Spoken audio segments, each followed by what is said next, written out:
Find derivative of y equals to fog of x, ठीक है। तो इसका अपने को डिफरेंशिएशन करना, और ये क्या है, कंपोजिट फंक्शन है, ठीक है। तो कंपोजिट फंक्शन को अपन डिफरेंशिएशन कैसे करते हैं, चेन रूल से, ठीक है। तो अपन यहाँ पे चेन रूल यूज करेंगे। अगर मैं देखूँ फंक्शन क्या गिवन है, फंक्शन y इक्वल्स टू क्या गिवन है, फॉग ऑफ x। तो फॉग ऑफ x का मतलब क्या हो जाता है, इसका मतलब होता है f ऑफ gx, ठीक है। तो f ऑफ gx, ठीक है, ये इसके मतलब हो जाता है।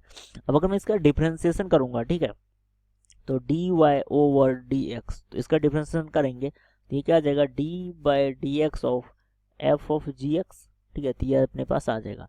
तो सबसे पहले अपन f ऑफ gx को डिफरेंशिएट करेंगे, ठीक है। तो सबसे पहले अगर अपन देखें तो बाहर में सबसे पहला फंक्शन क्या है, f, तो अपन f को डिफरेंशिएट करेंगे, ठीक है। तो ये आ जाएगा, यहाँ से आ जाएगा ये f डैश ऑफ, ठीक है, इसको अपन क्या लिखेंगे यहाँ पे, f डैश ऑफ, ये आ जाएगा g ऑफ x। अंदर वाले फंक्शन को अपन एज इट इज रहने देंगे।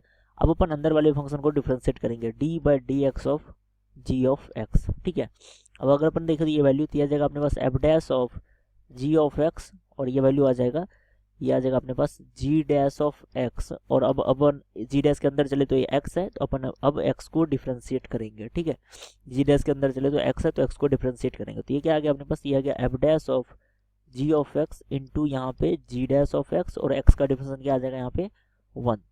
ये यहाँ पे अगर अपन इसके डिफरेंशिएशन की बात करें तो ये आ गया अपने पास f dash of g of x into में g डैश ऑफ x। तो ये यहाँ पे इसका डिफरेंशिएशन हो गया कंपोजिट फंक्शन का, ठीक है। तो पहले अपन सबसे बाहर जो फंक्शन है उसको डिफरेंशिएट करें, फिर उसके अंदर वाले को डिफरेंशिएट करें, फिर उसके अंदर वाले को डिफरेंशिएट करें, ठीक है। तो ये यहाँ पे कंपोजिट फंक्शन जब हो तो उसका डिफरेंशिएशन का प्रोसेस होता है, ठीक है।